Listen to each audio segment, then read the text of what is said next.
안녕하십니까, 노중면입니다. 공수처. 하도 오랫동안 들어서 마치 존재하는 기관처럼 여겨질 때도 있습니다.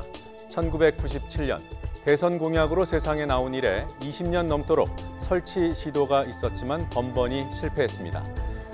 오래 걸렸지만 지금은 손에 잡힐 듯도 합니다. 지지 여론도 80%가 넘습니다. 여야 4당이 추진하는 패스트트랙에 올라타면 시간은 다소 걸리더라도 공수처가 만들어집니다. 하지만 키를 쥐고 있는 바른미래당이 막판에 틀어버린다면 공수처는 그야말로 공수, 빈손이 될 수도 있습니다. 바른미래당은 공수처에 기소권은 주지 말자고 합니다. 안 들어주면 패스트트랙 연대에서 빠지겠다고도 합니다. 기소권 없는 공수처가 가능한 것인지 법무부 장관에게 물어보겠습니다. 박상기 장관 인터뷰 준비되어 있습니다. 이 밖에도 오늘 더 뉴스가 주목하는 뉴스 키워드는 정준영, 포항 지진, 청문회, 그리고 조동호와 한체대 등입니다. 주요 뉴스부터 정리하겠습니다. 가수 정준영 씨가 법원에서 영장실질심사를 받았습니다. 정 씨는 모든 혐의를 인정하고 피해 여성들에게 평생 반성하겠다며 머리를 숙였습니다.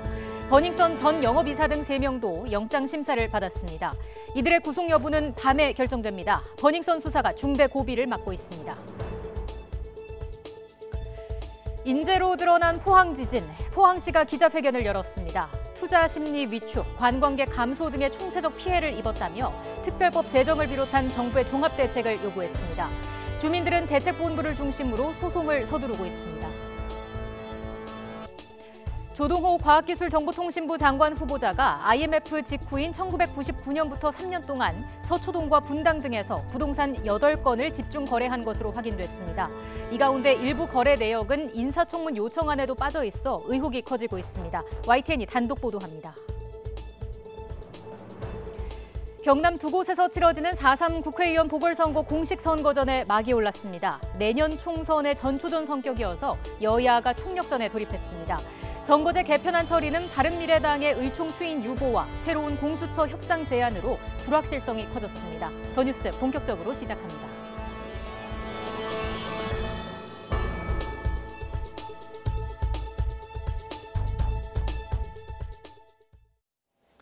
성관계 동영상 불법 촬영과 유포 혐의를 받는 가수 정준영 씨의 구속 여부가 오늘 결정됩니다. 정 씨에 대한 구속 신문은 12시 반쯤에 끝났고요. 영장 심사 결과는 오늘 오후 늦게 나올 것으로 보입니다. 취재기자 연결해서 알아보죠. 김우준 기자. 네, 서울중앙지방법원입니다. 네, 신문은 끝난 것 같고요. 정 씨는 지금 어디에서 결과를 기다리고 있는 겁니까? 네, 오늘 오전 10시 반 서울중앙지방법원에서 진행된 정준영 씨의 영장실질심사는 낮 12시 반쯤 끝났습니다. 정 씨는 현재 서울 종로경찰서 유치장에서 대기하면서 구속 여부 결과를 기다리고 있습니다. 가수 정준영 씨가 이곳 법원에 들어온 건 오늘 오전 9시 반쯤인데요. 정 씨는 취재진 앞에서 자필로 쓴 입장문을 읽으면서 모든 혐의를 인정했습니다. 같이 들어보시죠. 네, 먼저 정말 죄송합니다. 저는 용서받을 수 없는 범죄를 저질렀습니다. 저에 대한 모든 혐의를 인정합니다. 그리고 오늘 구속영장 실질 검사에서는 심사에서 수사기관의 청구 내용을 일체 다투지 않고 법원에서 내려지는 판단에 겸허히 따르겠습니다. 정 씨는 지난 2015년 말부터 성관계 영상을 몰래 찍은 뒤 지인 카카오톡 대화방에 유포한 혐의를 받고 있습니다. 앞서 버닝썬 대표 임문호 씨의 구속영장이 기각되면서 오늘 밤 정 씨가 구속된다면 버닝썬 관련 주요 피의자 가운데 첫 번째 구속입니다. 네. 그리고 과거 정준영 씨의 몰카 사건과 관련해서 추가적인 경찰 조사가 진행되고 있다고 들었습니다. 어떤 내용입니까? 네, 그렇습니다. 서울지방경찰청 광역수사대는 2016년 정 씨가 여자친구 신분을 몰래 촬영한 혐의로 고소된 사건과 관련해 당시 담당 경찰관 A씨를 직무유기 혐의로 입건했습니다. 하지만 공무원이 정당한 이유 없이 직무를 수행하지 않는 경우에 적용되는데요. A씨는 조사 과정에서 정 씨의 휴대전화에 대한 포렌식 결과를 제대로 확인하지 않은 채 서둘러 검찰에 넘긴 혐의를 받고 있습니다. 아울러 당시 정준영 씨의 변호인도 증거 인멸 혐의로 경찰 조사를 받게 됐습니다. 당시 정 측은 경찰이 네, 전화 연결 상태가 고르지 않았습니다. 사과드립니다. 자, FT 아일랜드의 리더였던 최종훈 씨가 음주운전으로 적발되자 경찰을 통해 언론 보도를 막았다는 사실을 보도해드렸죠. 바로 그 음주운전 현장에서 최종훈 씨가 경찰관에게 수백만 원을 내밀었던 사실이 확인됐습니다. 이런 가운데 강남의 또 다른 유명 클럽인 아레나에 대한 수사도 속도를 내고 있습니다. 취재기자 연결하죠. 부장원 기자. 네, 사회부입니다. 네, 자, 최종훈 씨가 뇌물로 음주운전 사실을 덮으려 했다 이렇게 볼 수 있겠네요. 네, 맞습니다. 최종훈 씨가 지난 2016년 2월 21일 서울 이태원에서 음주운전 단속에 적발됐었는데요. 당시 경찰관에게 뇌물을 건네를 한 정황이 뒤늦게 밝혀졌습니다. 최 씨는 자신의 음주운전 사실이 언론에 보도되지 않게 해달라며 경찰 간부에게 청탁한 의혹도 받고 있는데요. 그런데 수사 과정에서 돈으로 음주운전 사실 자체를 덮으려 했던 사실도 추가로 드러난 겁니다. 최 씨는 현장에서 단속 경찰관에게 200만 원을 주겠다고 제안했습니다. 그런데 해당 경찰관이 곧바로 거절하면서 실제 돈을 건네지 못했습니다.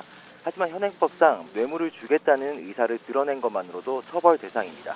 경찰은 최 씨를 뇌물공여 의사표시 혐의로 입건했습니다. 그리고 클럽 아레나에 대한 수사는 어떻게 진행되고 있습니까? 네, 경찰은 600억 원대 탈세 혐의를 받는 아레나 실소유주와 바디 사장 등 2명에 대해 어제 구속영장을 신청했습니다. 아레나는 가수 승리가 성접대를 했다는 의혹이 불거진 강남의 대표 클럽 중 하나인데요. 실소유주로 지목된 강모 씨는 강남 일대 유흥업소 10여 곳을 소유한 큰손으로 꼽힙니다. 앞서 경찰은 강 씨의 탈세 혐의를 포착해 수사에 나섰지만 강 씨가 실소유주라는 명확한 증거가 없어 난항을 겪었습니다. 하지만 최근 재조사 과정에서 이른바 바디 사장들이 강 씨를 실소유주라고 진술하는 등 증거를 확보했습니다. 서울경찰청 지능범죄수사대는 강 씨 소유의 다른 유흥업소들에 대해서도 탈세 정황이 있는지, 그리고 또 국세청이나 공직자들에 대한 로비가 있었는지에 대해 전방위적인 수사를 벌이고 있습니다. 지금까지 사회부에서 전해드렸습니다. 포항시는 지진 때문에 투자 심리 위축과 관광객 감소 등의 피해가 막대하다면서 정부 차원의 빠른 대책 마련을 촉구했습니다. 또 주민들은 경제적, 정신적 피해 배상을 요구하는 집단 소송을 준비하고 있습니다. 원인이 밝혀진 만큼 뒷수습이 본격화되는 상황입니다. 취재기자 연결해서 알아보죠. 최장수 기자. 네, 대구입니다. 자, 오늘 오전에 포항시장이 기자회견을 했더군요. 어떤 내용이 나왔습니까? 네, 포항시장의 입장을 한 줄로 말씀드리자면 지진 피해가 막대하니까 정부가 빨리 대책을 세워달라는 겁니다.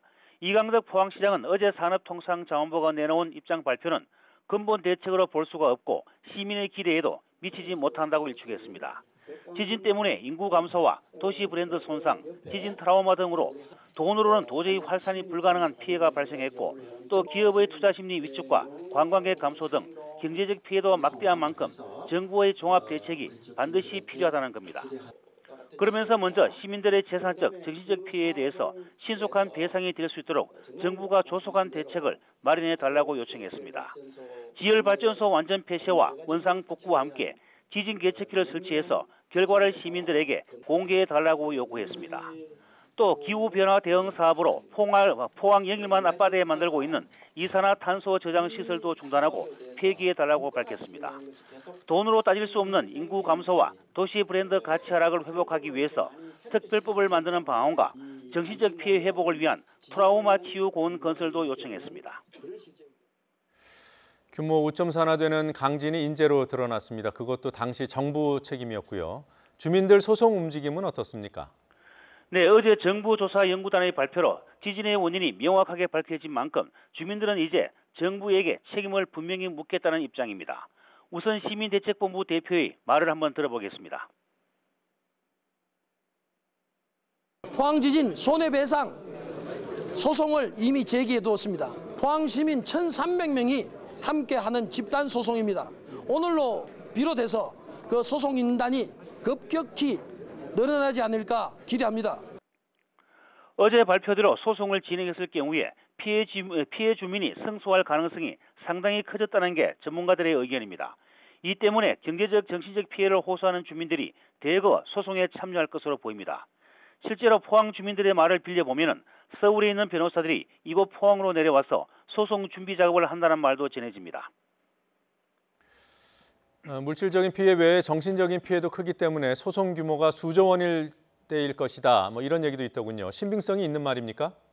네, 그렇습니다. 아직은 의견 수준이지만 그럴 가능성이 없는 건 아닙니다. 피해 배상 방법이 여러 각도로 진행되고 있는데요. 지역에서는 시민 한 사람이 위자료 1,000만 원을 요구할 수도 있다는 말이 오갑니다. 이럴 경우 포항 시민이 51만 명이기 때문에 소송 액수도 5조 원을 넘게 된다는 겁니다. 지난 2017년 2월 중앙재난안전대책본부는 포항 지진 피해 금액이 546억 원이라고 발표한 적이 있습니다. 그러나 지난해 5월 한국은행은 포항 지진의 자산 피해와 간지 피해액을 합치면 3,320억 원이 넘는다고 추산하기도 했습니다. 하지만 상가나 원룸 임대가 막혀서 지금도 경제적 피해가 이어지고 있다는 주장도 있고 투자 유치가 막혀서 손실을 봤다는 기업도 있는 상황입니다. 소송 액수가 더 커질 가능성도 배제할 수 없을 것 같습니다. 지금까지 대구에서 YTN 최장수입니다. 국가대표 코치의 성폭행 논란으로 큰 충격을 줬던 한국체대에 대한 교육부의 특별감사 결과가 발표됐습니다. 감사 결과 한체대 전명규 교수가 폭행 피해자에게 무리한 합의를 요구하고 격리조치 통보를 받고도 피해자들을 만나서 회유하려 했던 것으로 드러났습니다. 교육부는 감사 결과 나타난 비사실 82건을 확인하고 관련자 징계와 함께 검찰 수사를 의뢰했습니다. 취재기자 연결해서 알아보겠습니다. 이재용 기자. 네, 교육부입니다. 네, 전명규 교수 관련된 내용이 많은 것 같습니다. 어떤 사실들이 밝혀졌습니까? 네, 한체대 체육학과의 빙상부 전명규 교수가 제자인 조재범 코치의 폭행 사건을 무마하기 위해서 피해자를 압박했다는 의혹이 사실로 드러났습니다. 전 교수는 폭행 피해자 가운데 한 사람의 경우 동생이 한체대 쇼트트랙 선수인 점을 이용해서 피해 학생 부모에게 합의를 종용하고 이를 위해 피해자의 지인들도 동원한 것으로 나타났습니다.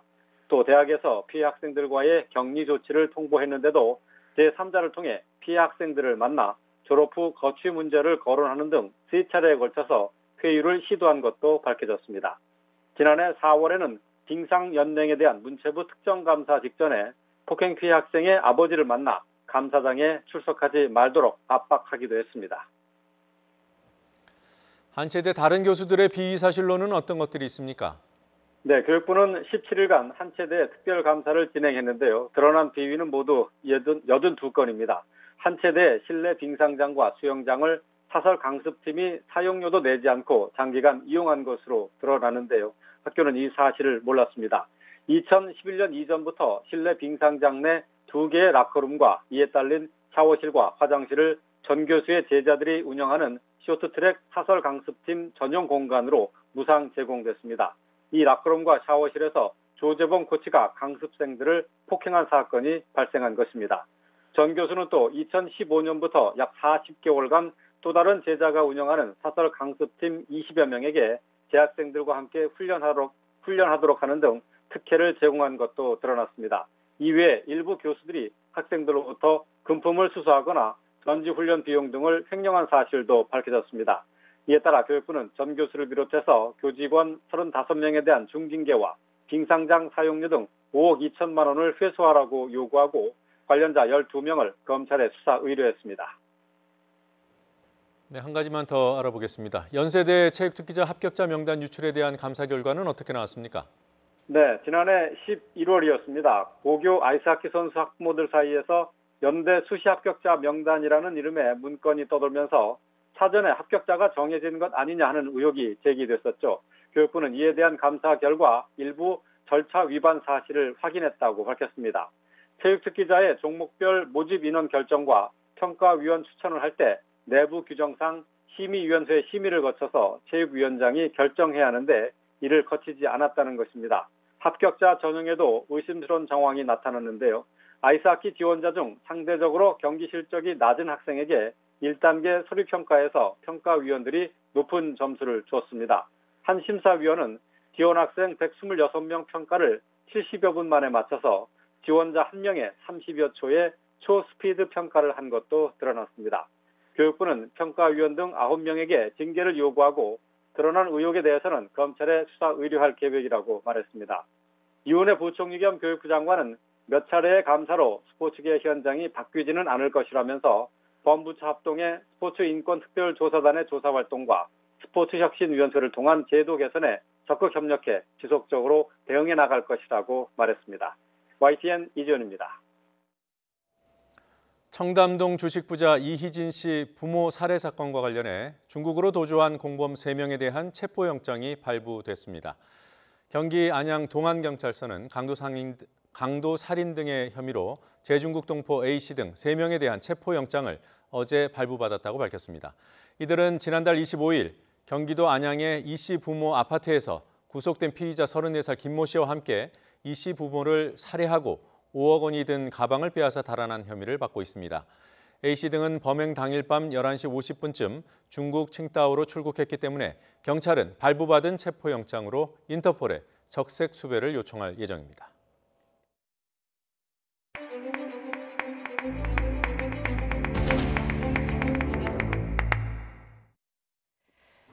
이른바 청담동 주식부자 이희진 씨의 부모를 살해한 혐의를 받는 34살 김모 씨가 입을 열었습니다. 그런데 이해할 수 없는 말을 이어가고 있습니다. 유력한 증거들이 있음에도 자신은 억울하다고 주장하고 있습니다.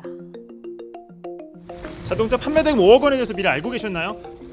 이희진 씨나 피해자들 미리 알고 계셨어요? 범행 후 3주 동안 뭐 하고 계셨습니까? 제가 안 죽였습니다. 피해자들한테 한 말씀 없으세요? 억울합니다. 범죄 심리학자인 이수정 경기대 교수는 피의자 김 씨의 발뺌은 계획적인 발언이라고 분석하고 있습니다. 공범이 없는 상황을 유리하게 이용하려는 의도가 엿보인다는 주장입니다. 직접 들어보시죠. 바로 그날 밤에 이제 중국으로 가도록 합니다. 네. 그리고 이제 혼자 남아가지고서는 결국 지금 이렇게 수사 선상에 오른 거죠. 그렇기 때문에 지금 생각을 하고 보면 아마도 그런 것까지 지금 이제 이야기하는 이 시나리오까지 애당초에 짜놨던 거 아닌가 이런 생각들도 사실은 듭니다. 이게 틀림없이 계획범죄인 것인 것 같아서 네. 그렇다면 이 사람들을 중국으로 보내고 그들이 죽였다라고 한다면 한국에 남아 있어도 내가 안 죽였으니까 죽였다는 증거가 지금 없으니까 상당 부분 이제 뭐 유죄까지 가기가 쉽지가 않을 것이다 이렇게 생각을 하는 것 같습니다. 사실이라면 주도 면밀하게 이루어진 범행으로 볼 수 있습니다. 이희진 씨의 동생이 판매한 차값 중 부모님 집에서 사라진 5억 원에 대해서도 김 씨는 몰랐다고 주장하고 있습니다. 하지만 이 씨의 동생이 판 스포츠카가 워낙 희귀해서 이미 중고차 시장에 소문이 자자했다는 보도가 나오고 있습니다. 여기에 범행일이 차를 판 날과 같다는 것, 그리고 공범이 가족을 미리 중국으로 보내고 잠적한 것 등 계획된 범죄의 정황은 속속 드러나고 있습니다. 또 부모를 살해한 상황에서 김 씨가 이희진 씨의 동생을 직접 만난 것도 이해할 수 없습니다. 김 씨는 숨진 어머니의 스마트폰으로 이 씨 동생에게 직접 어머니 행세를 하며 아는 사업가인이 만나보라는 내용을 카카오톡으로 보낸 뒤 자신이 그 사업가인 척을 하면서 이 씨 동생과 만났다고 밝혔습니다. 김 씨는 죄책감에 모든 걸 털어놓고 사죄하려 했지만 미처 말을 꺼내지 못했다고 밝혔습니다. 다른 의도가 있었던 건 아닐까요? 돈을 더 노렸다라고 보는 게 오히려 맞지 않을까. 그러니까 계속해서 범죄를 저지를 계획을 했었으니까 창구도 임대했었고 어머니 행세도 했었고 아마 계획이 틀어진 부분이라면 실종 신고를 해서 이 사체가 발견이 되고 이 사건이 있었다라는 부분이 발견된 거가 아마 계속 계획을 못했던 거지. 나머지 부분은 상당 기간 길게 끌고 가다가 돈을 더 찾은 다음에 어떻게 보면 신원을 감춘다거나 잠적하거나 뭐 도피한다거나 이런 걸 계획하지 않았을까. 김 씨가 범행에 이용한 사람이 많다는 것도 의문점입니다. 경찰은 김 씨가 뒷수습을 위해 부른 지인 2명에 대해서도 수사를 진행했습니다. 이들은 경찰 조사에서 김 씨와 모르는 사이고 범행에 가담하지 않았다고 주장했습니다. 김 씨의 친구로부터 싸움 중재를 해달라는 부탁을 받아서 현장에 가게 됐다며 신고를 권유하고 바로 나왔고 피해자의 사망 여부도 몰랐다고 진술했습니다. 또 시신이 든 냉장고를 옮긴 이삿짐 센터 직원, 숨진 아버지 소유의 벤츠 차량을 창고까지 옮겨준 대리기사 등도 김 씨의 행동이 충분히 의심스러울 수 있었음에도 불구하고 단 한 건의 신고도 없었습니다. 피의자 김 씨가 드디어 입을 열기는 했지만 이처럼 의혹은 쌓여가고 있습니다. 경찰은 강도 살인 등의 혐의로 중국 동포 A씨 등 3명에 대한 체포영장을 어제 발부받았다고 밝혔습니다. 김 씨가 도망친 공범들에게 책임을 씌우는 상황입니다. 범행의 동기를 밝히기 위해서는 이들을 붙잡는 것이 급선무로 보입니다. 네, 4.3 보궐선거가 2주 앞으로 다가왔습니다. 오늘부터 공식 선거 운동이 시작됐습니다. 경남 창원 성산과 통영 고성 등 단 2곳만 치르는 미니 선거지만 내년 총선의 전초전인 만큼 여야는 총력전에 돌입했습니다. 취재기자 연결합니다. 조은지 기자. 네, 국회입니다. 네, 오늘 새벽부터 경남 창원이 떠들썩했다는데 이번 선거의 의미와 판세 설명해 주시죠. 네, 각 당 지도부가 창원으로 총출동해서 오전에는 국회가 썰렁하게 느껴질 정도였습니다. 이번 보궐선거는 단 2곳이지만 내년 총선의 최대 승부처로 꼽히는 부산 경남, 이른바 PK 민심을 미리 읽을 수 있다는 점에서 관심이 높습니다. 먼저 고 노회찬 의원의 지역구인 창원 성산, 지난 2004년부터 4번의 총선에서 진보 단일화가 깨졌던 19대를 제외하면 늘 진보 진영의 후보가 이겼던 곳입니다. 더불어민주당은 앞서 올해 첫 예산정책협의회를 창원에서 열어 일자리 확대 등 정책을 약속했는데 막상 선거운동 첫날에는 큰 의미를 부여하지 않는 분위기입니다. 권민호 후보를 내세웠지만 범여권 단일화가 승부를 가를 것으로 보고 정의당과 물밑 협상에 한창입니다. 민주당은 힘 있는 여당을 강조하는데 실제 이해찬 대표는 오늘 경기도 안산의 스마트허브 전망대에서 미세먼지 감축 대책을 논의하는 등 정책 행보를 했습니다. 강기훈 후보를 낸 자유한국당은 반면 문재인 정권의 경제 폭망을 심판하자면서 지도부는 물론 원외인 오세훈 전 시장과 김태우 전 지사까지 동원해 한 표를 호소했습니다.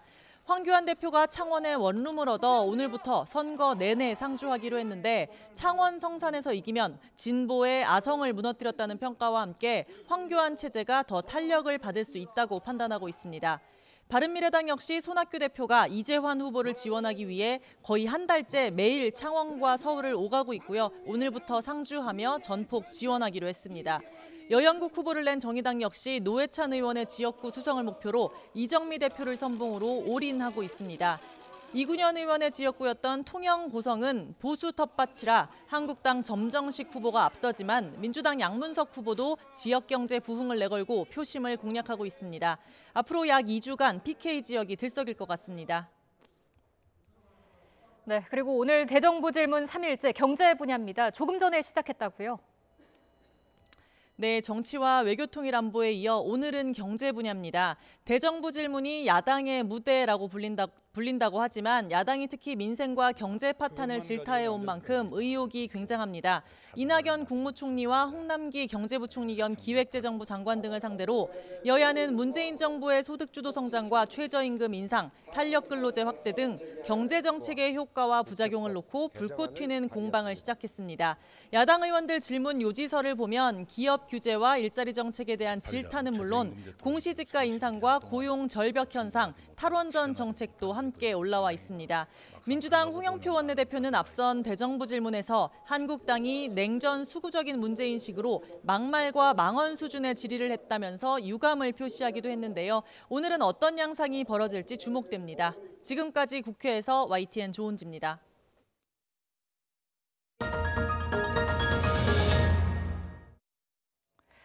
본인과 차남의 병역 특혜, 장남의 인턴 채용 특혜 의혹 등이 불거진 조동호 과학기술정보통신부 장관 후보자에 대해 이번에는 수상한 부동산 거래 의혹이 불거졌습니다. 국회 인사청문 요청안에는 없는 고급 주택 거래가 추가로 확인됐습니다. 특히 IMF 시절에 다수의 부동산을 사고 판 것으로 확인됐습니다. 우철희 기자가 단독 보도합니다. 조동호 과학기술정보통신부 장관 후보자가 살고 있는 서울 서초동의 주상복합 아파트입니다. 조동호 후보자의 부인은 지난 1999년 12월 강남권의 40평대 아파트를 보유한 상태에서 60평대 집을 추가로 분양받았습니다. 당시 분양가는 6억 5천여만 원, 국회 인사청문 요청안에 기재된 공시지가는 9억 8천여만 원인데 시세는 20억 원에 육박합니다. 매물 나온 게 17억짜리 있고 18억짜리 있고 20억짜리 있고 그래요. 이뿐만이 아닙니다. YTN 취재 결과 조동호 후보자는 비슷한 시기 대전과 분당에서 추가 부동산 거래를 한 것으로 확인됐습니다. 서초동 주상복합 분양에 앞서 같은 해 1월 방만 5개인 대전의 50평대 아파트를 1억 5천여만 원에 구입한 뒤 전입 신고도 하지 않았고 2년 뒤 4천여만 원의 손해를 보고 팔았습니다. 정말 기브력이 안 나갔었어요. 제 기억으로. 그런데 그 금액까지 그렇게 밑에까지 금액은 아닌 걸로 저도 기억을 하거든요.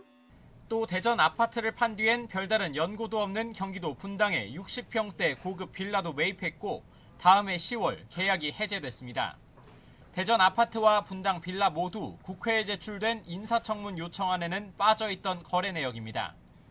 여기에 조동호 후보자 부인이 4,600여 평의 경기도 양평 땅을 부친으로부터 물려받고 추가로 200여 평을 매입한 것까지 합치면 지난 1999년부터 2002년 사이 관계된 부동산 거래만 모두 8건입니다. 기업 도산과 실직이 잇따르던 IMF 시기에 집중적으로 부동산을 사고 판 겁니다. 조동호 후보자 부부의 부동산을 모두 합치면 공시지가로는 30억 원, 현재 시세로는 최소 60억 원이 넘을 것으로 추산됩니다. 세대 3대죠. 길이 있으면 한 100만 원 이상 가죠. 자유한국당은 단기간에 집중적으로 부동산이 거래된 점으로 밀어볼 때 투기 의혹이 짙다고 의심하고 있습니다. 부동산 투기에 대해 제대로 검증은 했는지 의문입니다. 다주택자들에게는 한 채만 남기고 다 팔라고 하더니 막상 장관 후보자들은 다주택자라고 하는 아이러니한 상황입니다.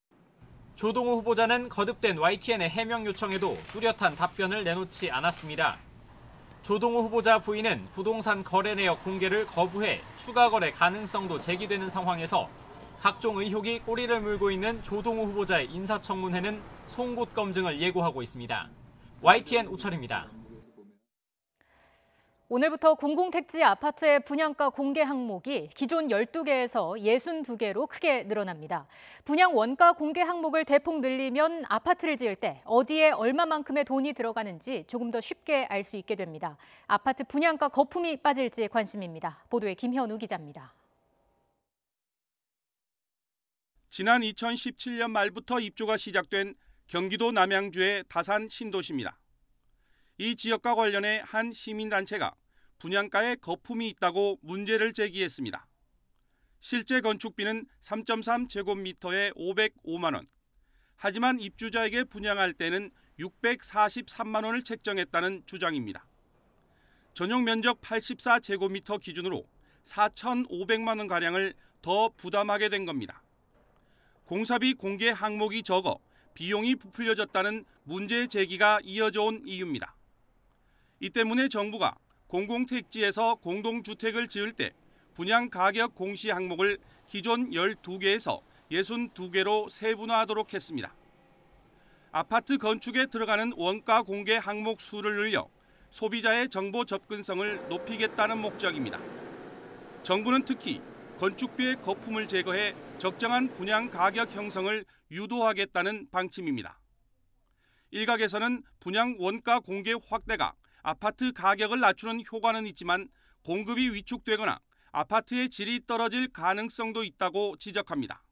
원가를 줄이려는 노력, 특히 기술 개발을 통해서 줄이려는 노력보다는 비용 자체나 또는 공사비에 들어가는 인건비를 줄이려는 움직임들로 이어질 수 있기 때문에 분양가 공개 항목 확대가 처음 적용되는 아파트는 이르면 이번 달 말 분양 예정인 북일의 신도시 단지가 될 전망입니다.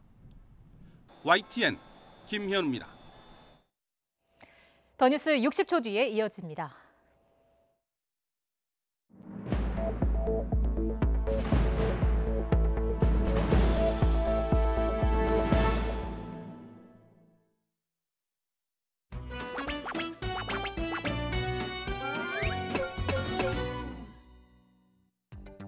대정부 질문에 나서는 자유한국당 소속 의원들마다 한미 동맹 틈 벌리기와 꼬투리 잡기에만 집중하고 있습니다.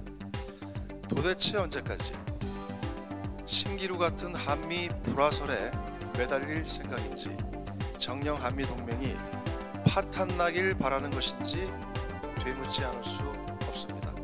특히 대화와 타협을 통한 평화적 북핵 문제 해결 노력을 종북과 굴종이라는 말로 매도하는 것은 도저히 용납할 수 없는 일입니다. 도대체 언제까지 신기루 같은 한미 불화설에 매달릴 생각인지, 정녕 한미 동맹이 파탄 나길 바라는 것인지 되묻지 않을 수 없습니다. 어제 의원총회의 마지막 결과로서 그렇게 의견을 모으고 그것이 관철되면 새 법을 패스트트랙을 진행을 하자. 그것이 안 되면 마치자. 어제 안 그게 바른미래당이 낼 수 있는 마지막 안이라고 생각합니다. 민주당에서 만약에 못 받겠다라고 한다면 만약에 패스트트랙이 최종적으로 무산되는 것으로 결정나고 더 이상 협상이 진행되지 않는 것으로 된다고 하면 제가 정치적인 책임을 지는 것이 저는 마땅한 도리라고 생각합니다. 협상이 진행되지 않는 것으로 된다고 하면 제가 정치적인 책임을 지는 것이 저는 마땅한 도리라고 생각합니다. 민주당과 정의당 지금 허겁지겁 단일화한다고 난립니다.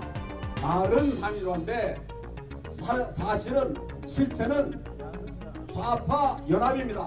실패한 좌파 정당들의 야합. 100번 단일화해도 우리 창원 경제 살릴 수 있겠습니까? 정말 자유한국당 이들과 당당하게 맞서 싸워 이기겠습니다. 치사한 꼼수 쓰지 않겠습니다. 그러기 위해서 저 어젯밤에 창원으로 이주해 왔습니다. 말은 단일화인데 사실은 실체는 좌파 연합입니다.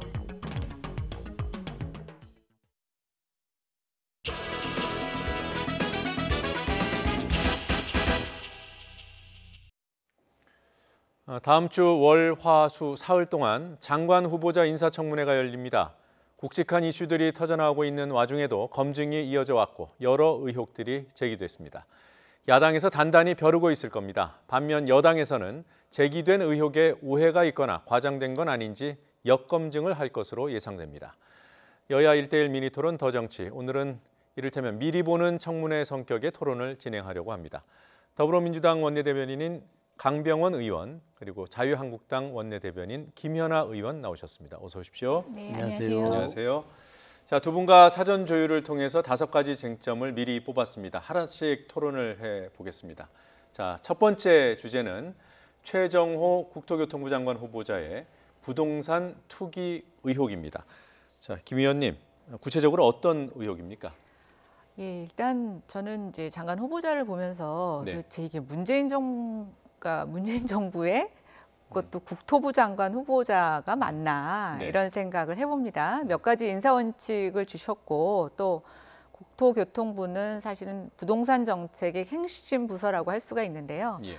최정호 장관 후보자를 보니까 일단 다주택자이시더라고요. 또 지금 한창 문제가 되고 있는 갭 투자를 하신 의혹도 제기가 되고 있고 아마 제 판단에는 설마 장관이 되실 거라고 생각을 못 하셨던 것 같아요. 그래서 갖고 계시다가 뭐 은퇴 이후에 어느 정도 재테크의 수단으로 주택을 생각하셨던 게 아닌가 생각하는데 공무원 특별 분양하는 세종시의 분양 아파트 분양권도 갖고 계시고요. 근데 이제 이게 장관 후보자로 우리가 이제 지명이 되면 뭐 사전에 조금 본인을 알 수 있지 않습니까? 그래서 이제 급하게 좀 처분하려고 하시는 그런 정황이 보이고 있습니다. 그래서 뭐 저는 적어도 이제 보수 정권에서는 뭐 다주택자에 대해서 그렇게 비판하지 않는데 적어도 문재인 정권에서 부동산 정책에 있어서 다주택자는 저는 좀 남다른 의미가 있다고 보는데 이런 후보자를 장관 후보자로 내놓으셨다고 하는 것은 혹시 부동산 정책에 변화가 있으신 건지 좀 묻고 싶고요. 아니면 사람이 그렇게 없나 뭐 그런 생각이 저는 듭니다. 한 가지만 짚어보고 강병훈 의원의 답변을 좀 들어보죠.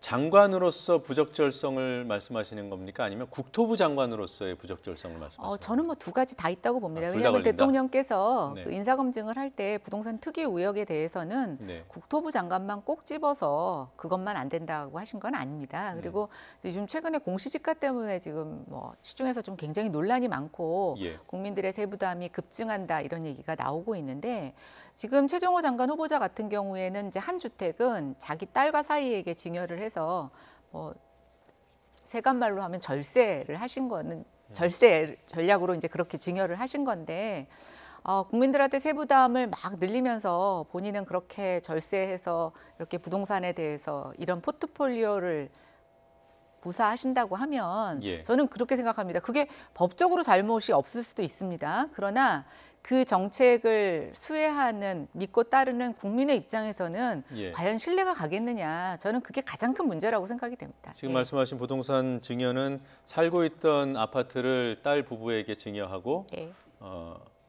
그 증여를 했기 때문에 판 게 아니기 때문에 다주택자에게 부과되는 양도세 중과를 회피했다 이 말씀하시는 예, 거죠? 그런 것도 있고 이제 네. 저희가 그 보통 부동산을 갖고 계신 분들이 자녀들한테 증여하는 방법이 단계적으로 증여하고 네. 수를 나눠서 증여하게 되면 이제 증여세를 조금 나눌 수 있습니다. 그래서 예. 뭐 전형적으로 절세를 보여주신 건데 일반인들이라면 뭘 그걸 지적을 하겠습니까? 그러나 국무위원 후보자로서는 저는 예. 적절한 뭐 그런 행동은 아니었다고 보고 있습니다. 강 의원님께서 본인이 아니기 때문에 제가 질문을 어떻게 드려야 될지 잘 모르겠는데 그러게 말입니다. 일단 뭐 청문회에서 보통 여당 의원들이 이제 방어 역할들을 하잖아요. 그렇죠. 현실적으로. 예, 맞습니다. 그래서 뭐 당사자한테 질의도 미리 했을 테고요. 네.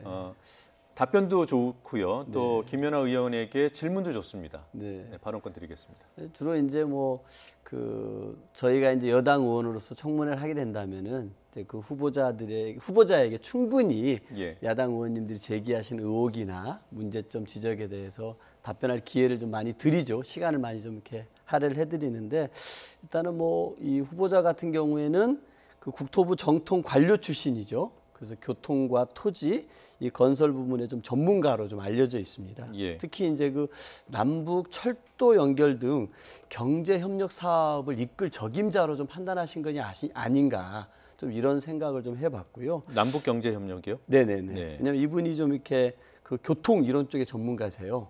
그러다 보니까 이제 남북 경협을 하다 보면 철도와 도로 연결 예. 사업을 정부가 해오지 않았습니까? 이런 부분에 좀 전문가로 판단하시지 않았나 생각이 들고요. 또 이게 중앙정부부터 지방자치단체까지 오랫동안 좀 공직 생활을 해오신 경험이 있으십니다. 그래서 예. 이분에 대한 그 관료사의 평가는 굉장히 일도 꼼꼼하게 하시고 인품이 좋은 분으로 일단 평가는 되더라고요. 그래서 좀 이 지방과 이 중앙을 잘 연계할 분으로도 좀 평가한 것 아닌가. 조직 내 신망이 좀 두텁다는 얘기는 들었습니다. 예. 그 논란이 된 그 갭 투자 부분에서는 이 갭 투자라고 하면은 이게 통상 거주 목적은 아니고 예. 단기의 시세 차익을 노리고자 하는 게 목적인데 그런 의미에서 이 최 후보자가 갭 투자를 목적으로 한 것은 아니지 않겠나라고 생각이 들고요. 기존에 좀 거주하던 좀 분당 아파트 같은 경우도 매각이 되지 않아서 예. 좀 계속 보유했다라고 좀 해명을 하고 있습니다. 또 좀 15년 동안 좀 보유를 해왔기 때문에 단기 시세 차익을 노린 투기라기는 보기 어렵다. 예. 이렇게 좀 해명을 좀 하고 있는데요. 하여튼 뭐 그 갭 투자를 통한 재산 증식 지적이나 다주택 보유에 대해서 장관으로서 충분히 인식을 하고 있는 것 같더라고요. 그러다 보니까 지금 그런 여러 제기되는 문제들에 대해서 빨리빨리 이런 부분들을 정리를 해서 예. 그런 좀 오해 소지가 없도록 하려고 하는 그런 노력이 좀 보이고 있다 이렇게 생각합니다. 지금 야당에서는 투기 의혹까지도 제기하는 거고 네. 민주당에서는 투기까지는 아니고 네. 투자 성격은 맞습니까? 어쨌든 뭐 본인이 뭐 이렇게 갭 투자라는 건 단기 시세 차익인데 그런 건 아니었던 것 같고요. 그 갭 투자 얘기되는 게 지금 잠실 앨스입니까? 아니면 세종시의 펜트하우스 얘기하는 뭐 겁니까? 두 개 다 생각할 수 있을 것 같은데요. 네. 이제 아마 본인이 세종시에 특별 분양 받으실 때도 네. 이미 좀 고위공직자에 속하셨기 때문에 실제로 거기서 은퇴 이후에 거주할 목적으로 사셨는지 네. 아니면 이제 특별 분양이라는 게 조금 좋은 기회를 받고 진짜 특별히 분양하는 겁니다. 그러니까 사실은 특혜를 받은 거라고 볼 수 있는데 본인이 이제 서울에 집을 하나 있으면서 여기에 또 받았다라고 하는 것은 저는 명백히 투자라고 보여지고 있고요. 아까 제가 말씀드립니다. 저는 그게 그렇게 나쁘다고 생각하지 않습니다. 그러나 문재인 정부에서는 그거를 사실은 옳다고 판단하지 않고 국민들한테 그렇게 시그널을 주고 있는데 그 주무부처 장관이 그런 것을 한 거에 대해서 이건 전문성이 있으니까 상관없다 이렇게 얘기하는 거는 저는 굉장히 앞뒤가 말이 안 맞는다고 생각이 되고요. 예. 아까 제가 말씀드렸잖아요. 이거를 함께 해결하는 방법은 부동산 정책을 수정하시는 멘트를 내면 됩니다. 그래서 세금만 내면 제대로 내면 부동산을 몇 채를 갖고 있든지 아무 문제가 없다 이렇게 얘기하면 저는 뭐 야당에서 공격할 거리가 없다고 생각이 됩니다. 그런 부분에서는 그런 게 아니라면 저는 이 부분에 있어서 우리가 얘기를 하죠. 메시지가 문제냐, 메신저가 문제냐. 저는 주무부처 장관 굉장히 그것도 중요하다고 생각합니다. 그런 면에 있어서 이 메신저가 얘기하는 메시지가 네. 국민들한테 얼마나 신뢰로 다가올 것이냐라는 것에서는 저는 치명적인 어떤 단점이 있다고 보여집니다. 조금 전에 그런 점에 대해서는 동의한다 그러셨는데 어떤 점에 동의하시는 겁니까? 저는 뭐 다주택자 이 문제가 우리 정부가 다주택자를 죄인으로 몰고 그런 건 아니지 않습니까? 다주택에 걸맞게 세금을 내게 하는 것이죠. 네. 그리고 만약에 이게 투기였다라면 다주택이 부담스러울 것입니다. 네. 근데 만약에 이게 아니라 그러면은 다주택에 걸맞게 세금을 내게 하는 거고 네. 그런 의미에서 다주택자들이 좀 더 많은 세금을 내게끔 조세를 좀 바꿨습니다. 네. 저는 그런 의미에서 김연아 의원님 말씀에 일정 동감을 합니다. 근데 이제 이 최 후보자에 대해서 정부가 이렇게 대통령께서 지명하셨던 이유는 아까 말씀드렸습니다만 이 교통의 전문가고 그러다 네. 보니까 남북 경협, 철도 연결이라는 부분들을 좀 대비하는 것도 있고 중앙과 지방에서 열심히 경력을 쌓으셨기 때문에 이 중앙과 지방의 균형 발전이라는 이런 문제 의식 이런 걸 실현할 수 있는 국토교통부 장관으로서의 그 능력을 좀 높이 산 것이 아닌가 이렇게 생각이 듭니다. 예, 이 사안은 이 정도로 정리를 하고요. 두 번째 쟁점을 보겠습니다. 두 번째 쟁점은 문성혁 해양수산부 장관 후보자의 위장 전입 의혹입니다. 여러 차례 보도가 됐습니다만 문재인 정부는 인사검증 7대 기준을 제시를 하고 있고요. 그 기준 중에 위장 전입을 2007년 이후든가요? 2005년 이후든가요? 2005년 이후에 두 차례 이상 하면 안 된다라는 기준을 가지고 있습니다. 자, 어떤 의혹입니까? 예, 이 문 후보자님 같은 경우에는 배우자하고 두 자녀가 1998년에 한 차례 위장 전입이 있었고요. 네. 저희 이제 대통령께서 얘기하신 2005년 이후, 그러니까 즉 2006년에 자그마치 3차례, 그것도 1년에 3차례를 한 해에만? 네, 예. 그렇더라고요. 근데 좀 사정을 들어보니까 또 좀 이해는 가는데 지인 부모 집으로 주소를 옮겼는데 예. 전화기 불발이 됐습니다. 그 주소로. 네. 그러니까 이제 지인 주소로 옮겼다가 또 지인이 집을 팔고 이사하게 되니까 또 옮긴 건데요. 네. 저는 이것도 그렇게 생각합니다. 일단 저희가 교육부 장관 인사청문회 때도 마찬가지였는데 대한민국에서 현재 이런 그 학교를 위해서 위장 전입하는 것은 현재로서는 불법입니다. 예. 그렇죠? 예. 근데 저희가 어떤 특정 연도에 부모님들의 학구열을 통해서 그런 일들이 정말 사회적으로 많이 있었고 그것 때문에 이제 인사청문회 때마다 문제가 됐는데 누구는 그것 때문에 낙마를 하고 네. 누구는 어떤 상황이 되면 이것이 그냥 눈 감아줄 수 있는 그런 결격 사유가 되는 이런 것들은 저는 정말 아니라고 생각이 됩니다. 그래서 네. 저희가 지금이라도 주민등록법을 바꾸든지요. 아니면 어떤 이유를 막론하고 자녀의 학교에 어떤 특수학교를 가기 위해서 위장 전입하는 것은 엄벌을 쳐야 된다고 생각합니다. 세간에 정말 자기 자식을 이만큼 사랑하지 않아서 아무 학교나 간다고 그렇게 생각하실 수는 없지 않습니까? 모든 부모가 자식이 좋은 학교 가기를 원합니다. 근데 예. 저는 이 후보자의 경우에는 일단 대통령이 지시하신 그 2005년 이후에 위장 전입을 한 게 드러났고 분명히 그 3차례의 위장 전입은 자녀의 좋은 학교를 가기 위해서 어쨌든 법을 위반하신 거기 때문에 저는 이거를 적정하게 문제 삼지 않으면 안 된다고 생각이 되고요. 저희가 이제 어제 대정부 질문에서 좀 재미있는 총리 답변이 있었습니다. 이제 통일부 장관 인사 때문에 이제 모 의원이 질문을 하셨는데 이제 총리가 인사 제청권이 있으시다 보니까 이제 보셨다는 거예요. 그래서 이런 내용을 알고 계시냐? 그랬더니 아셨다는 거예요. 예. 근데 이런 부분이 추천이 가능하냐라고 얘기하셨더니 개 중에 올라온 중에 제일 나은 사람을 올렸다고 얘기를 하시는 거죠. 김현철 후보자와 관련된 내용입니다. 아니 그렇기는 한데 이제 다른 그의 내용도 비슷하다고 이제 그런 뉘앙스에서 얘기를 하셨어요. 저는 아까 이제 초기에 말씀드린 것처럼 와 이렇게 정말 사람이 없을까? 아까 최정호 장관도 교통 전문가라고 얘기하셨는데 대한민국의 교통 전문가 훨씬 많습니다. 그리고 국토부를 지나간 전직 관료 중에도 많고요. 네. 근데 저는 이제 오히려 이것을 저희가 좀 다르게 보면 청와대에서 인사를 쓸 때 좀 너무나 좁은 풀에서 쓰고 계신 게 아닌가. 예. 뭐 한 그게 사안에 길어지면 다른 걸 못합니다. 아니 그래서 네. 저는 이 주민등록 그 위반의 예. 경우에서는 이거는 변명의 여지가 없다라고 보고 있습니다. 이걸 알겠습니다. 도대체 뭘로 할 거냐 아니면 전 또다시 얘기하고 싶습니다. 지금이라도 인사 기준을 제시한 것 자체는 너무 무리한 기준이었다. 잘못되었다. 이제 인사 기준을 없애겠다라고 이렇게 완화해라. 아니 완화해라가 아니라 고백을 하십시오. 우리는 이걸 지킬 의사가 없다. 예, 제가 공약 때 그냥 해놓은 얘기다. 이 정도로만 하십시오. 그럼. 반론 듣겠습니다. 더 하실 말씀 있는 거 아닌가요? 아닙니다. 아니요, 이제 할 말이 없으시군요. 네, 진행을 위해서 발언권을 넘겨야 됩니다. 그 문성혁 후보자는 그 한국인 최초로 예. 유엔 산하의 세계 해사대학교 교수로 그 그 임명되신 분입니다. 그래서 아마 이 국제 무대에서 활동 중인 이렇게 해양 항만 분야의 세계적 권위자입니다. 저도 스웨덴의 그 국회 출장을 가서 이분을 직접 만나뵌 적이 있었는데요. 이렇게 큰 역할을 하시는 분인지는 몰랐었는데 스웨덴에 가서 직접 이분에게 얘기 듣고 이런 그 해사대학교 교수로 임명돼서 활동하시는 걸 듣고서 그냥 깜짝 놀랐고 아 우리에게도 이런 분이 있구나라고 좀 감동을 받았었는데요. 학자 출신이지만 이 정부 자문에도 좀 활발히 참여하고 해양산업 육성이나 해운산업 재건 등 이 산적한 좀 현안들을 제시할 수 있는 좀 그런 적임자로도 아마 임명을 하신 걸로 생각이 듭니다. 아마 이장전입 의혹과 관련해 가지고 아마 청문회 과정에 적극적으로 해명이 될 것으로 생각이 되는데요. 아까 이제 우리 김연아 의원님 지적하셨습니다만 2006년도에 세 번의 위장전입이 있었습니다. 근데 이게 학교를 A라는 학교로 가기 위해서 위장전입하고 또 거기에서 B라는 학교로 가고 C라는 학교로 가기 위해서 위장전입이 세 번 이루어진 것이 아니라 한 학교로 가기 위해서 아까 말씀하셨던 것처럼 부모님 집으로 옮겼는데 거기가 학군이 아닌 거죠. 아 그래서 그 다음 날 바로 친구 집으로 옮겼는데 친구가 또 이사를 가다 보니까 결국 한 학교를 보내기 위해서 세 번을 위장전입한 그런 참 곤란한 경우더라고요. 그런데 이 학교가 소위 말해서 그런 사립학교라든지 굉장히 유명한 학교라든지 그런 학교는 아닙니다.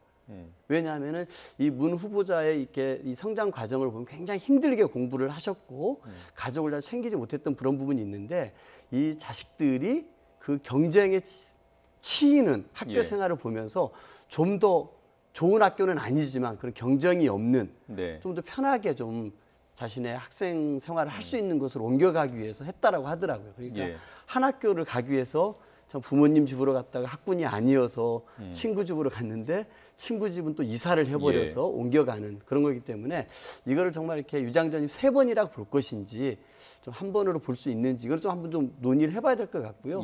아마 그런 면에서 문성현 후보자가 적절히 청문회에서 이런 부분들에 관해서 의원님들께 충분히 해명하지 않을까 이런 생각이 듭니다. 형식적으로 문제가 있다는 것은 뭐 인정을 하셨고요. 다만 그 안에 실질적인 내용에 대해서는 청문회에서 소명이 될 수도 있지 않을까 그런 입장이신 것 같습니다. 자, 다음 주제로 넘어가겠습니다. 세 번째 쟁점은 중소벤처기업부 장관 후보자 박영선 후보자와 또 최정호 국토교통부 장관 후보자의 논문 표절 의혹입니다. 자, 먼저 박 후보자에 대한 논문 표절 의혹부터 좀 말씀해 주시죠. 좀 박영선 의원 후보자님 경우에는 논문 표절의 역사가 좀 있으시더라고요. 이미 이제 한 2013년에 이 논문 2013년 전후로 해서 논문 표절 의혹이 있었고 실제로 서강대 측이 예비 조사를 통해서 박 후보자의 그 석사 논문에 대해서 일부 표절과 또 윤리 규정 위반으로 볼 수 있는 부분이 있다고 판단한 적이 있었습니다. 근데 사실은 그 이후에 박 후보자가 어떠한 소명이나 해명을 하셨다는 저는 기사나 자료를 보지는 못했고요. 오히려 그 학력을 기재하실 때 이제 석사 논문이 이제 문제가 되다 보니까 석사 수료라고 쓰거나 어디에서는 이제 학사라고 해서 오히려 이제 논문에 대해서 문제 제기할 수 있는 부분을 약간 회피하신 듯한 그런 징표가 보이는데 저는 이렇게 생각합니다. 이거는 오히려 더 훨씬 정직하지 못하다. 그리고 떳떳하지 못하다. 그래서 저는 이 부분에 대해서는 본인이 조금 명확하게 해명을 하실 필요가 있다는 생각이 들고요. 또 박영선 후보자 같은 경우는 본인이 국회에서 의정원 활동을 하실 때 기업이나 또 다른 정책 또 국무위원들을 향해서 얼마나 날선 지적을 하셨던 그런 의원이십니까? 그러면 저는 남을 판단하는 그 잣대 그대로 본인에게 더 엄격하게 본인에게 그 잣대를 들이대야 된다고 생각하고 그런 부분에 있어서는 저는 이번에 청문회 때 이것을 어떻게 소명하실지 조금 기대를 해봅니다. 박영선 후보자의 그 논문 표절 의혹은 이미 2013년에 보도됐던 그 사안을 말하는 거죠? 뭐 그런 것 같은데요. 일단은 그 박영선 후보자 논문 표절 의혹은 이미 그 대학에서 표절이 아니라고 이미 공식적으로 확인한 것으로 알고 있는데 제가 알고 있는 것과 김연아 의원님의 생각이 좀 틀린 것 같습니다. 그래서 이거는 한번 좀 확인을 해봐야 될 것 같은데요.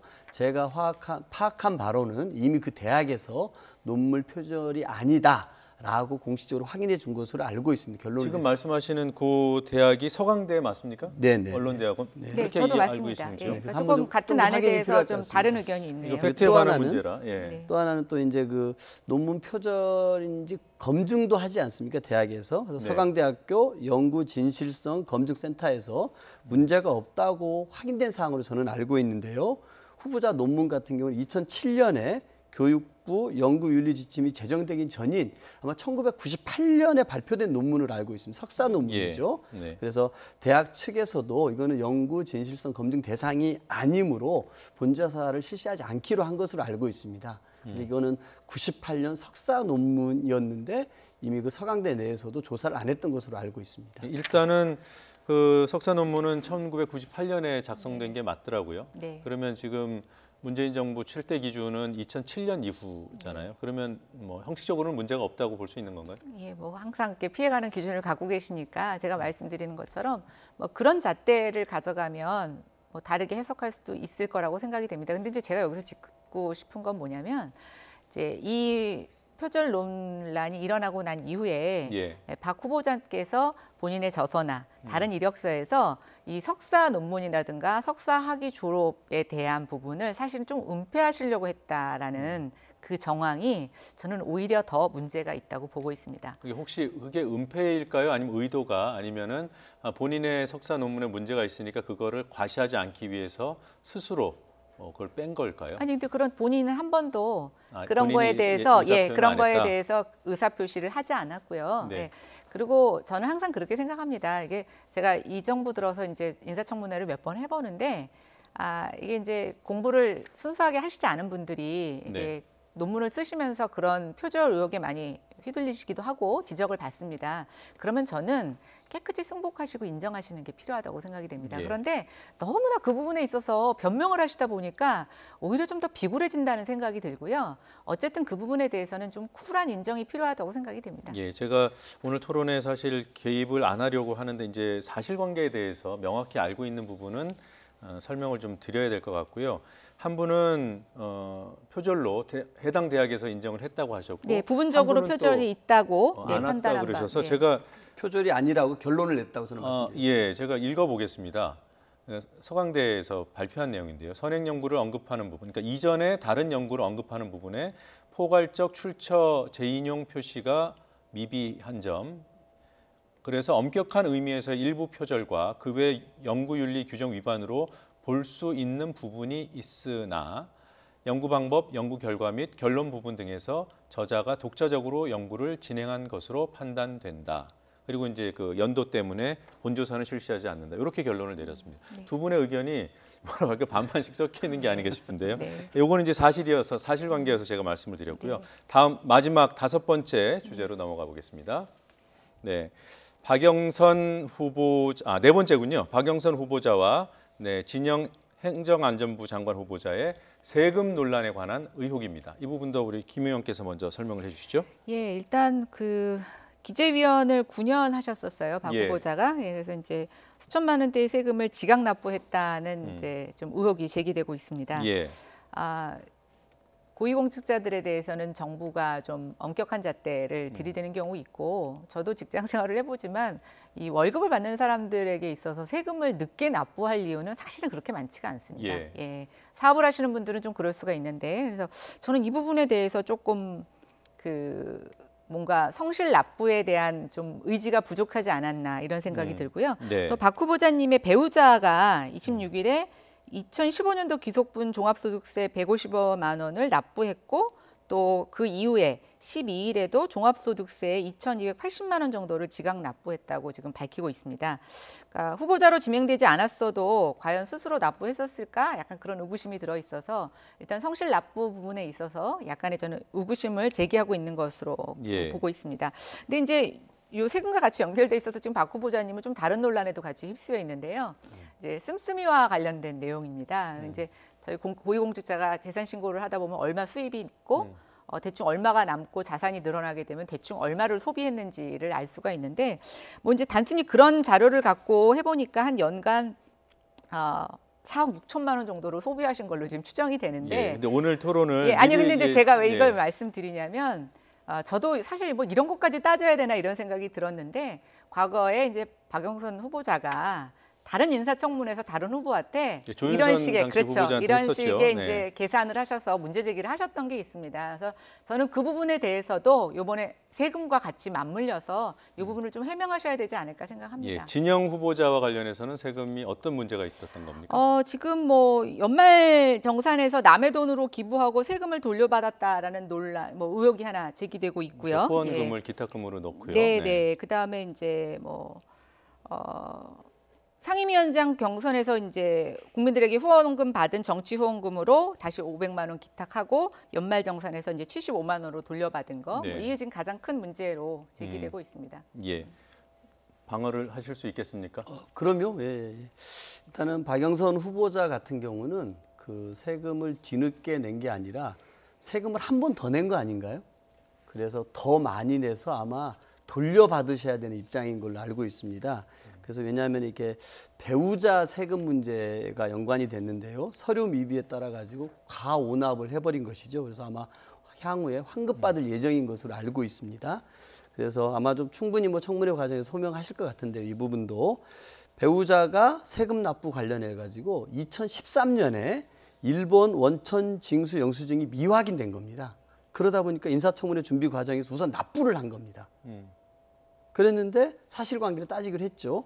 근데 이후에 2013년 일본의 그 원천 징수 영수증을 확인한 겁니다. 그래서 더 낸 거 세금에 대해서 이후에 이제 경정 청구를 통해서 돌려받을 거라고 후보자 측에서는 설명을 하고 있습니다. 그래서 이 부분 같은 경우는 그건 지켜보면 되겠죠. 네, 지켜보면 될 것 같습니다. 그래서 아마 청문회 과정에서 박 후보자 충분히 해명을 하지 않을까 싶고요. 아마 진영 행안부 장관 후보자 같은 경우는 아들의 장남의 그 증여세 부분 가지고서도 많이 좀 이렇게 논란이 됐던 것 같습니다. 그런데 그 부분에 대해서 그 장남이 19년 3월 8일자로 신고된 걸 보니까 3억 한 2,600만 원 정도가 신고가 됐고 재산이 그 성실하게 좀 재산 증여세를 납부한 것으로 그렇게 되어 있습니다. 그래서 아마 본인이 저축이라든지 증여 근로소득으로 한 2억 9천만 원 상당을 형성을 했고 또 뭐 이런 거 쭉쭉쭉 하면서 그 부모로부터 뭐 유학 경비도 받은 것도 있었는데요. 이런 부분들 각각에 대해서 충분하게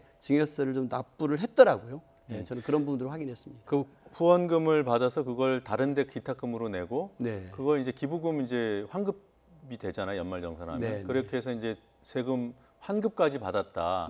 이게 2013년 그 박근혜 정부에서 보건복지부 장관 후보자 청문회에서 나왔던 그런 사안인데 똑같은 방식으로 또 있다는 거죠? 네, 그런 걸로 좀 확인되고 있습니다. 그런 부분에 대해서는 제가 그 부분까지는 확인을 못 해봤습니다. 아, 그래요? 그럼 이 청문회 과정에서는 좀 충분히 직접 들어야 되겠군요. 이게 지금 저희가 각각 청문위원이 아니고 저희도 이제 언론에 나온 얘기를 갖고 정리하다 보니까 뭐 위차 사실 확인을 다 해가지고 오지는 못하는 부분이 있어서 디테일은 조금 떨어집니다. 자, 다섯 번째 쟁점 끝으로 살펴보죠. 김현철 통일부 장관의 이른바 막말 발언 논란인데요.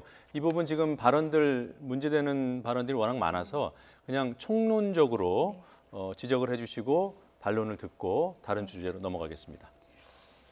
저는 이제 통일부 장관 후보자를 딱 보면서 문재인 정부가 이제서야 이제 대통령한테 각을 세우고 좀 더 막말을 하실 인사가 필요하셨나 아니면 북한을 향해서도 좀 거침없는 말을 내뱉는 후보자가 필요하셨나 정말 일단 그 국무위원으로서의 언어의 품격에 있어서는 지금까지 드러나고 있는 정황으로 봤을 때는 저는 굉장히 부적절하다고 생각이 됩니다. 근데 지금 저희가 대외적으로 통일이나 뭐 통일부 장관의 업무나 또 외교부에 있어서 굉장히 중요한 시기라고 생각하고 저는 그 어느 때보다도 언어의 품격이 지켜져야 되는데 이런 과거 언어에 대해서 청문회에서 어떻게 변명을 하실지 또 이런 것들이 향후에 고쳐질지 조금 그게 의구심을 갖고 지켜봐야 되는 부분이라고 생각이 됩니다. 고쳐진다면 이거 이외에 다른 뭐 흠결은 없다고 보시는 건죠? 아니요, 뭐 저는 그렇게 고쳐지기 쉽지 않다고 보여지는데요. 일단 세부적인 그 내용에 대해서는 정책 질의에 대해서는 청문회 안에서 조금 질의를 봐야 될 것 같습니다. 어떻습니까? 그 김현철 후보자의 그 이른바 이제 막말이라고 지칭되는 것들이 이제 SNS에 올린 거잖아요. 그렇습니다. 예. 뭐 사례는 꽤 많습니다. 네. 어떻게 평가하십니까? 이게 뭐 이분이 하셨던 표현 중에 저도 이제 뭐 그 문재인 대통령님을 좋아하고 집권 여당의 한 사람으로서 대통령에 대해서도 이렇게 격하게 표현하신 게 있지 않습니까? 당시에는 야당 대표였죠. 네네. 그런 걸 보면은 뭐 저도 이렇게 그런 부분도 거슬릴 수 있습니다만 이분은 학자셨지 않습니까? 예. 학자였고 또 현장에서도 실무자로서도 경험을 갖고 있는 분이신데요. 지금 우리나라 남북 관계에 있어서 굉장한 상상력과 창의력이 필요한 통일부 장관이 요구되지 않나 생각이 듭니다. 지금 이제는 북미 관계가 교착 상태가 되고 얼마나 더 될지는 모르겠습니다만 예. 우리 대한민국이 이런 중재자 역할 혹은 척진자 역할 하기 위해서는 이 통일부 장관의 역할이 너무너무 크고 그 장관의 역할이 저는 굉장히 창의적이고 네. 뭔가 이 교착을 풀어낼 수 있는 무언가를 해야 되는 굉장히 중차대한 역할을 맡은 것 같아요. 그런 의미에서 이 김 후보자 같은 경우는 학자이기도 하고 현장에도 경험도 있기 때문에 그런 걸 풀어낼 수 있는 적임자로 판단한 것이 아닌가라고 생각이 들고요. 학자로서 좀 소신을 가지고서 표현했던 것들이 있는데 이제는 장관이 된다고 하면은 그런 좀 정제된 표현을 가지고서 자기 의사들도 표현하지 않을까 싶고요. 학자로서의 표현의 자유 부분들은 조금 우리가 인정해 줄 필요도 있지 않나 이런 생각을 해봅니다. 예, 저희가 좀 급하게 여러 가지 의혹들을 쟁점별로 정리해서 토론을 하고 있는데 두 분께서 사전에 조율해서 하셨던 그런 주제 중에 최종호 후보자의 그 논문 표절 의혹을 저희가 다루지 못하고 넘어왔습니다. 그냥 간단히 제가 설명을 드리면 2011년 최종호 후보자의 박사 논문이었고요. 지금 제기되고 있는 의혹은 자기 표절 그리고 국토부 산하기관의 연구 보고서 등을 짜깁기 했다는 그런 의혹이 제기돼 있는 상황이고요. 이건 역시 청문회에서 당사자의 해명을 들어봐야 될 것 같습니다. 자, 두 분 공수 역할을 바꿔서 다른 주제에 대한 얘기를 잠깐 해보겠습니다. 한국당 황교안 대표 등과 관련해서 이른바 KT 특혜 채용 의혹이 불거지고 있는데요. 자, 먼저 강 의원님 어떤 내용입니까? 간략히 설명 부탁드립니다. 일단은 그 KT 새 노조가 18일 날 성명을 하나 냅니다. 예. 그래서 자유한국당 황교안 대표가 법무부 장관이던 시절 그의 아들이 KT 법무실에 근무했으며 예. 자유한국당 정가빈 의원의 아들은 KT 대외협력실 소속 국회 담당이었다고 폭로를 합니다. 근데 좀 이것이 불거지기 전에는 우리 김성태 의원의 네. 자녀가 KT에 특혜 채용됐다는 것 그리고 이 과정에서 KT를 압수수색해서 인사 담당 임원이 구속되고 그러지 않았습니까? 이제 그러다 보니까 이제 KT 새 노조가 황교안 대표가 그리고 정가빈 의원과 이 얘기를 했었는데요. 조금 이거는 저는 좀 생각해 볼 필요는 있는 것 같습니다. 황교안 대표가 법무부 장관이던 시절 거기 아들이 근무했다는 거거든요. 이거 충분히 그럴 수 있는 사안인 것 같습니다. 입사하던 시점에 황교안 장관은 아니었습니다. 그때는 아니었고 그때는 일반인 신분이었을 텐가요? 그때는 이렇게 뭐 변호사를 하시거나 아마 그런 역할을 하셨을 것 같아요. 그래서 여기를 이제 KT 새 노조는 한번 문제 제기를 이렇게 하시는 것 같은데 명확한 이게 증거는 없기 때문에 이거는 좀 의혹 제기 수준이 아닌가라고 생각이 들고요. 네. 아마 이거는 아마 KT 노조 같은 경우에 그만큼 당시에 KT가 이런 좀 이렇게 의원들의 청탁으로 이 부정 채용들이 좀 횡행했다라는 것을 보여주기 위해서 얘기를 하신 것 같은데 저는 이 부분들 같은 경우는 검찰 수사라든지 이런 걸 통해서 좀 진실이 좀 더 밝혀져야 될 문제가 아닌가라고 생각이 들고요. 어쨌든 김성태 의원의 자녀 채용의 문제에 있어서는 담당했던 임원이 구속됐고 또 뭐 시험 보고 그런 게 없다는 거 아닙니까? 이런 부분들 같은 경우는 더 보다 투철한 수사를 통해서 진실이 밝혀야 되지 않을까 싶습니다. 예, 이런 이제 민주당 의원들이 이런 말씀들을 하시는데요. 한국당에서는 어떤 입장입니까? 일단 뭐 강병원 의원께서 좀 정확하게 짚어주셔서 감사하다는 말씀드립니다. 어떤 이제 부분이요? 오늘 질의에서 특혜 채용이라고 얘기가 되어 있는데 이제 네.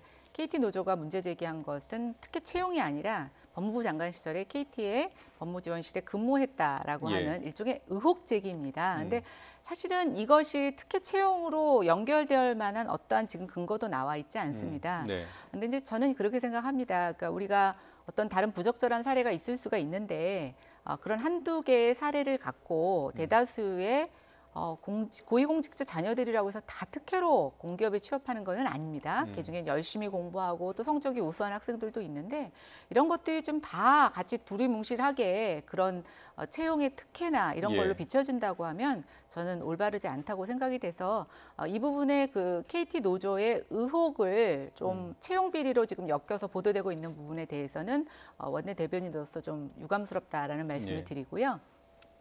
그다음에 이제 뭐 이렇게 생각합니다. 지금 자유한국당이 새롭게 당대표를 선출해서 새롭게 출범하고 있는 가운데 이제 이런 의혹 제기가 자꾸만 채용 비리로 비춰진다고 하면 저는 명확한 증거 없이 이런 일들이 자꾸만 늘어난다라고 하면 저는 그거는 이제 야당 탄압이라는 비판을 받을 수 있다고 생각됩니다. 그러나 오늘 다양스럽게 강병원 의원님께서 그 부분을 그렇게 매듭져 주셔서 저는 이제 이 부분을 좀 수정하고 싶다고 얘기를 했고요. 저는 뭐 공직자의 자녀들에 대한 특혜 채용 저는 엄벌해야 된다고 생각합니다. 그리고 이미 그런 전수조사를 했는데 그럼에도 불구하고 그런 사례를 통해서 대다수의 선의의 사람들이 피해를 받는 것은 좀 우리가 지양해야 되지 않을까. 그래서 명확한 근거와 증거를 갖고 이런 얘기들이 논의됐으면 좋겠습니다. 그러니까 두 분께서 지금 이 사안의 성격을 이렇게 규정하시는 거죠. 그러니까 특혜 채용 의혹은 증거가 없고 그건 이 사안이 본질이 아니고 법무부 장관이던 시절에 그 이전에 입사를 했던 황 대표의 아들이 법무 관련 팀에서 KT에서 일하고 있었다. 이 부분이 근데 왜 문제죠? 그러면 채용에 문제가 없다면? 아니, 그러니까 저도 왜 문제인지 모르겠습니다. 제가 봐서는 이제 그런 부분에 안에서 김성태 의원 자녀 이 특혜 채용과 관련돼서 이 부분도 문제를 삼는 것 같은데요. 일단 장관이었을 때 근무했다는 것만 가지고는 약하다는 겁니다. 그때 장관이었을 때 특혜 채용이 됐다면 모르겠지만 장관이었을 때 KT 법무실에 근무했다는 것 자체로 의혹 제기하기에는 조금 근거가 좀 빈약한 것 같고요. 어쨌든 검찰에서 KT 특혜 채용 관련해서 조사를 하고 있지 않습니까? 저는 이 취업 비리에 대해서 성역 없는 수사가 이루어져야 되고 특히 KT 같은 경우는 그런 사례들이 여러 차례 있다라고 노조가 발표를 했기 때문에 전수 조사가 이루어져야 한다고 생각합니다. 그러니까 법무부 장관 재직 시절에 그 이석채 당시 KT 회장에 대한 수사가 있었고요. 그때 이제 법무지원실에 황 대표의 아들이 근무하고 있었기 때문에 그 부분에 무슨 뭐 이해 충돌이라고 해야 되나요? 그런 게 있을 수 있었다고. 그런 부분은 조금 좀 아쉬운 점이 있는 것 같습니다. 왜 그러냐면은 그 이제 법무부 장관이신데 KT의 법무실에 근무를 했습니다. 그리고 정가은 의원 같은 경우는 그 아들이 KT의 대관 업무를 담당합니다. 그러니까 좀 이 부분에 대해서는 아마 KT가 일부러 그렇게 했을 수도 있고 이런 걸 이용했을 수도 있을 것 같습니다. 좀 권력이 기대기가 쉬우니까요. 그런 부분들은 좀 이해 충돌의 소지가 좀 있는 부분인데 좀 오해가 살 부분이 있지 않았나 생각이 들고. 여하튼 이걸 의혹의 수준으로 끌어올리고 뭐 수사를 촉구한다던가 그런 단계는 아니라는 말씀이시죠? 그러기에는 증거는 아직 없는 것이죠. 그리고 좀 정치권에서도 좀 부풀려져서 이 사안이 다뤄지고 있다고 봐도 되겠습니까? 네, 저는 그렇다고 생각합니다. 간단하게요. 그 김학의 사건이 지금 전 국민적인 관심사가 됐는데 그 당시에 이제 법무부 장관이 또 공교롭게 황교안 대표입니다. 그래서 지금 황 대표도 책임이 있는 거 아니냐라는 이른바 황교안 책임론이 제기되고 있는데 이 부분에 대한 민주당 입장은 뭐예요? 저희가 이제 그런 부분에 관해서 황교안 대표가 당시 법무부 장관이었고 본인 바로 밑에 차관이 며칠 만에 옷을 벗고 그 오랫동안 수사를 받으면서 검찰이 무혐의 처분을 하지 않습니까? 이것에 대해서 어쨌든 우리 국민들은 뭔가 있을 거라고 생각하고 황교안 대표에게 질문을 합니다. 기자들이. 그랬더니 뭐라고 얘기를 하시냐면은 인사 검증에서 문제가 없었다라고 답을 하는데 이거는 제가 보기엔 동문서답입니다. 그 검찰이 수사하고 경찰이 수사하는 과정에서 본인이 장관으로서 어떤 영향력을 행사했느냐 이게 질문의 포인트였는데 인사 검증 과정에서 문제가 없었다라고 하는 것은 제가 동문서답인 것 같아요. 그래서 제가 이 황교안 법무부 장관 시절에 국회에서 법사위에서 나눴던 장관의 얘기를 한번 찾아봤습니다. 그래서 몇 가지를 제가 잠깐 지금 저희가 이제 시간이 다 돼서요. 김연아 의원님께 30초만 드리고 오늘 토론을 마무리해야 될 것 같습니다. 양해 부탁드립니다. 30초 넘어가면 끊습니다. 일단 이 김학의 사건과 관련된 것의 전초전은 지금 버닝썬과 관련된 사회적 이슈에서 저는 시작이 됐다고 생각이 됩니다. 근데 저는 이제 버닝썬 수사가 지금 단순히 그 경찰과 그 클럽의 문제뿐만이 아니라 청와대에 근무했던 뭐 총경의 문제와 같이 연관이 되면서 사실은 좀 일파만파 커지고 있는데요. 저는 이렇게 생각합니다. 왜 지금 김학의 사건에서 단순히 법무부 장관이었던 황 대표에게 화살이 가느냐. 이게 문제가 있다면 저는 그때 수사했던 검찰총장, 담당 검사 다 문제 제기를 해야 되는 게 순서적으로 맞다라고 생각이 됩니다. 그래서 그런 측면에 있어서 무슨 증거가 새롭게 나온 건지 이런 걸 좀 설명을 해주셔야 된다는 생각이 들고 다시 한번 말씀드리지만 이런 증거 없이 문제가 제기되는 것은 야당에 대한 탄압이다. 이런 비판을 명키 어려울 거라고 보고 있습니다. 예, 두 분 오늘 주제가 많아서 토론하시는데 불편하셨을 텐데 시간 내주셔서 고맙습니다.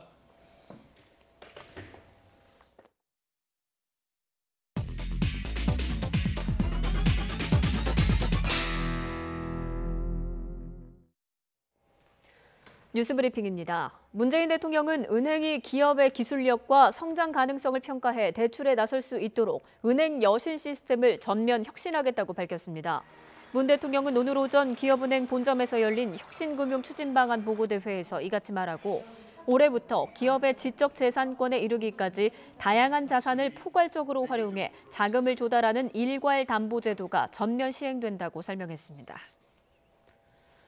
성형외과에서 상습적으로 프로포폴을 투약했다는 의혹이 불거진 이부진 호텔신라 사장에 대해 경찰이 사실 확인에 나섰습니다. 서울지방경찰청 광역수사대는 관련 의혹을 두고 사실관계를 파악하고 있다며 현재까지는 내사 전 단계에 있다고 설명했습니다. 이와 관련해 서울 강남경찰서는 내일 서울 강남구 청담동 소재 해당 성형외과에 대한 합동점검을 보건소와 함께 진행한다고 밝혔습니다. 이와 관련해 이부진 호텔신라 사장은 전혀 사실이 아니라고 밝혔습니다. 호텔신라는 오늘 주주총회가 끝난 뒤 이부진 사장의 설명 자료를 내고 이 사장이 먼저 많은 분들께 걱정을 끼쳐드려 죄송한 마음을 금할 수 없다며 이같이 전했습니다. 지난 18일에 발생한 공군의 천공-대공 유도탄 오발 사고의 원인은 정비 요원들의 과실에 따른 것으로 확인됐습니다. 민관군 합동조사단은 정비사들이 실수로 천공 유도탄의 발사대에 연결된 작전용 케이블을 분리하지 않은 상태에서 기능 점검을 하면서 사고가 났다고 밝혔습니다. 육군은 오는 27일부터 병무청을 통해 군사과학 기술병을 모집한다고 밝혔습니다. 인공지능, 사이버, 드론봇, 빅데이터 등 18개 분야에서 21명을 모집하고 관련 분야 석사학위 이상 소지자가 대상입니다. 여행 금지 국가인 시리아에서 극단주의 순위파 무장 조직 이슬람 국가, 즉 IS에 맞서 싸운 우리 국민인이 있었던 것으로 파악됐습니다. 이와 관련해 외교부 당국자는 정부 허가 없이 시리아를 무단 방문해 시리아 쿠르드 민병대 YPG 전투원으로 활동한 우리 국민 A씨의 여권 반납 명령을 결정했다고 밝혔습니다. 고농도 미세먼지에도 날림먼지 방지 시설을 제대로 갖추지 않고 작업한 건설 공사장이 무더기로 적발됐습니다. 서울시 민생사법경찰단은 미세먼지로 인한 시민의 건강 피해를 줄이기 위해 지난해 11월부터 대형 공사장 500여 곳을 대상으로 특별 단속을 벌여 29곳을 적발했다고 밝혔습니다. 잇따른 추락 사고로 전 세계적으로 운항이 중단된 보잉 737 맥스 8의 안전 승인 문제와 관련해 미국 법무부와 연방수사국, FBI, 교통부 등이 전방위적 조사에 착수했습니다. CNN은 미국 법무부가 보잉의 연방항공청 FAA 승인 과정과 737 맥스 기종의 마케팅 과정을 수사하기 위해 복수의 소환장을 발부했다고 소식통을 인용해 현지 시각으로 20일 보도했습니다. 친일 청산에 나선 반민특위 활동이 국론을 분열시켰다고 발언한 자유한국당 나경원 원내대표의 사과를 요구하며 사무실을 무단 점거한 대학생들이 경찰에 체포됐다가 풀려났습니다. 서울 동작경찰서는 퇴거 불응 혐의로 연행한 한국대학생진보연합 소속 대학생 6명을 조사 뒤 귀가 조치했다고 밝혔습니다. 신자들의 시쮸돈이 든 불전함에서 2천여만 원을 훔친 50대 남성이 경찰에 붙잡혔습니다. 경기 용인 동부경찰서는 상습 절도 혐의로 56살 이모 씨를 구속해 사건을 검찰에 넘겼습니다. 이 씨는 지난해 8월부터 최근까지 경기 용인과 수원 등에 있는 사찰 19개를 돌며 86차례에 걸쳐 불전함에 있는 2,300여만 원을 훔친 혐의를 받습니다. 더 뉴스 1부 마치겠습니다. 저희는 잠시 뒤 2부로 돌아오겠습니다.